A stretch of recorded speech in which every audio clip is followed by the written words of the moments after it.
নমস্কার সবাইকে, আশা করি তোমরা সবাই খুব ভালো আছো। আমি অনেকদিন পর একটা ব্লগ নিয়ে আসলাম তোমাদের সামনে। তোমরা হয়তো দেখে ভাবছো যে হঠাৎ করে আমি কেন তোমাদেরকে সবজি বাজার দেখাচ্ছি। তো একটু পরে ব্যাপারটা জানতে পারবে কেন আমি বাজার দেখাচ্ছি তোমাদেরকে। তো দেখো, সবজি বাজারে এখানটায় আমরা প্রথমে সবজি নিয়ে নিচ্ছি। তো কাকুটার সঙ্গে ভিডিও করছিলাম আমি, তো কাকুটা বললো যে দিনের বেলায় আসতে, কারণ দিনের বেলায় ভালো অনেক সবজি থাকে, তো ভালো করে ভিডিও করা যায়। সবজির দোকান থেকে চলে আসলাম আমরা ফলের দোকানে। তো এখানে দেখো কি ছোট ছোট আপেল। তো এই হচ্ছে আসল ব্যাপারটা। আমার বাড়িতে ছিল হচ্ছে গণপতি বাপ্পার পূজা, যেটা দীর্ঘ 3 বছর যাবৎ আমার বাড়িতে হচ্ছে। তো এই বছরও হলো।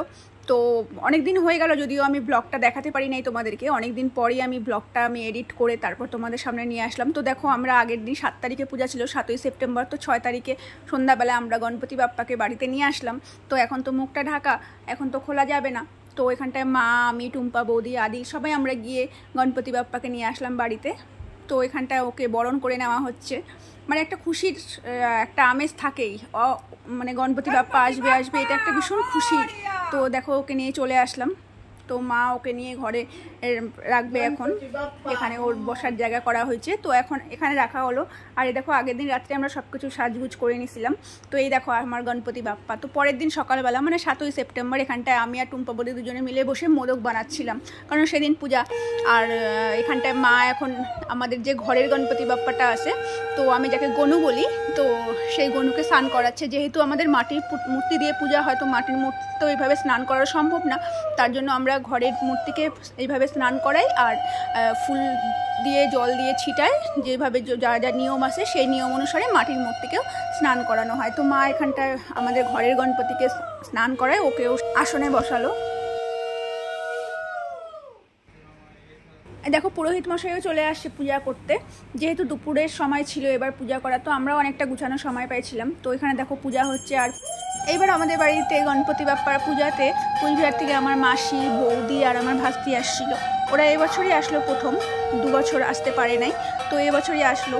তো দেখো, ওরাও এসে উপাস করে আসছিল, ওরাও এসে স্নানও করে আসলো। তো হাত মুখ ধুয়ে ওরাও পূজাতে বসলো। তো এখানে দেখো সুন্দর পূজা হচ্ছে, আমরা সবাই বসা। 3 বছর ধরে এই পূজাটা আমাদের বাড়িতে হচ্ছে। আর খুব বড় করে না হলেও, ছোট করে হলেও পূজাটা খুব ভালো হয়। আমরা খুব খুশি এই পূজাটা করে, গণপতি বাপ্পাকে বাড়িতে নিয়ে আসতে পেরে আমরা খুব খুশি। সত্যি কথা বলতে এই 3টা দিন আমরা খুবই আনন্দে কাটাই। 1 বছর অপেক্ষা করি এই 3টা দিনের জন্য, কবে আসবে গনু, কবে বাড়িতে আসবে, এই অপেক্ষাই থাকি। দেখো, তোমাদের সাথে গল্প করতে করতে এদিকে পুজোটাও হচ্ছে, তো তোমরা দেখতে থাকো পুজোটা।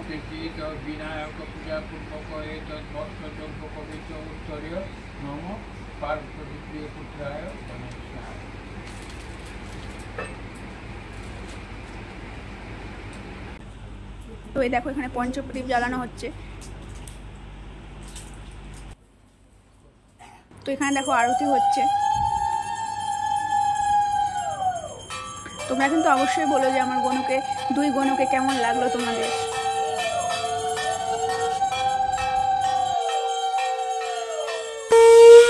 দেখো আমার গনুকে।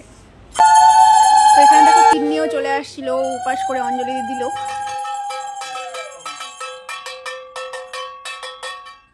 তো দেখো, এখন পুরোহিত মশাই আমাকে বললো যে ধূপের ধোঁয়াটা সারা ঘরে দেখাতে। তো আমি সেই মতো সারা ঘরে দেখাচ্ছি। আর আমার ক্যামেরাম্যান পেছন পেছন এসব ভিডিও করে যাচ্ছিল। ও আজকে ভিডিও করছিল বলে আমি তোমাদের সঙ্গে এই ভিডিওটা শেয়ার করতে পারছি, তাই না বলো? তো দেখো এখানটায়।